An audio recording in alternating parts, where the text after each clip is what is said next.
আসসালামু আলাইকুম রহমতুল্লাহি বারাকাতু।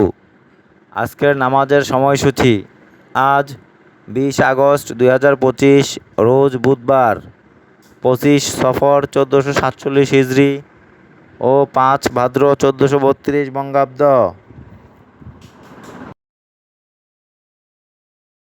মহান আল্লাহ বলেন, তোমরা ধৈর্য ও সালাতের মাধ্যমে সাহায্য প্রার্থনা করো, এটা বিনীতগণ ব্যতীত আর সকলের নিকট নিশ্চিতভাবে কঠিন।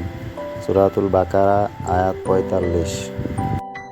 সালাত ইসলামের অন্যতম প্রধান স্তম্ভ এবং মুসলিম জীবনের অপরিহার্য একটি অংশ।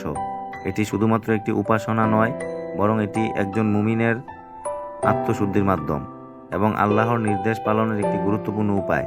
যথাসময়ে এবং যথাযথভাবে সালাত আদায় করা অত্যন্ত গুরুত্বপূর্ণ, যা কোরআন ও হাদিসে বারবার উল্লেখ করা হয়েছে। ইসলামে সালাতের জন্য নির্দিষ্ট সময় নির্ধারিত রয়েছে। আল্লাহ তাআলা পবিত্র কোরআনে বলেন, নিশ্চয়ই সালাত মুমিনদের জন্য নির্ধারিত সময়ের মধ্যে ফরজ করা হয়েছে।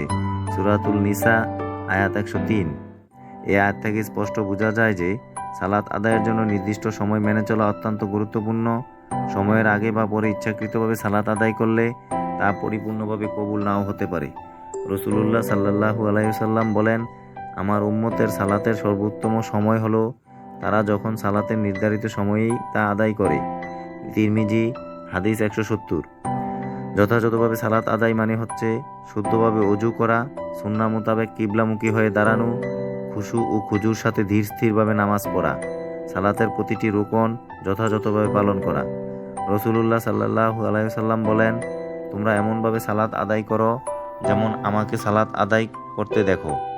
বুখারী হাদিস 631।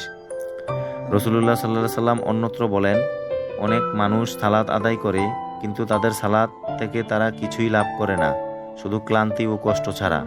নাসাই হাদিস 1314। এটি প্রমাণ করে যে যথাযথভাবে সালাত আদায় না করলে আল্লাহর কাছে গ্রহণযোগ্য নাও হতে পারে। রাসূলুল্লাহ সাল্লাল্লাহু আলাইহি সাল্লাম বলেন, কিয়ামতের দিন বান্দার প্রথম হিসাব হবে সালাতের ব্যাপারে। যদি সালাত ঠিক থাকে তবে তার সকল আমল ঠিক থাকবে, আর যদি তা নষ্ট হয় তবে তার সকল আমল নষ্ট হয়ে যাবে। তিরমিজি হাদিস 413। সালাতের গুরুত্ব অপরিসীম। এটি শুধু একটি ইবাদত নয়, বরং মুসলিম জীবনের মূল স্তম্ভ। যথাসময়ে এবং যথাযথভাবে সালাত আদায় করলে দুনিয়া ও আখিরাতে কল্যাণ লাভ করা যায়। তাই আসুন আমরা সালাতের প্রতি যত্নবান হই, নির্ধারিত সময়ে এবং খুশু খুজুর সাথে সালাত আদায় করি, যেন আমরা আল্লাহর সন্তুষ্টি অর্জন করতে পারি। মহান আল্লাহ আপনি আমাদের সবাইকে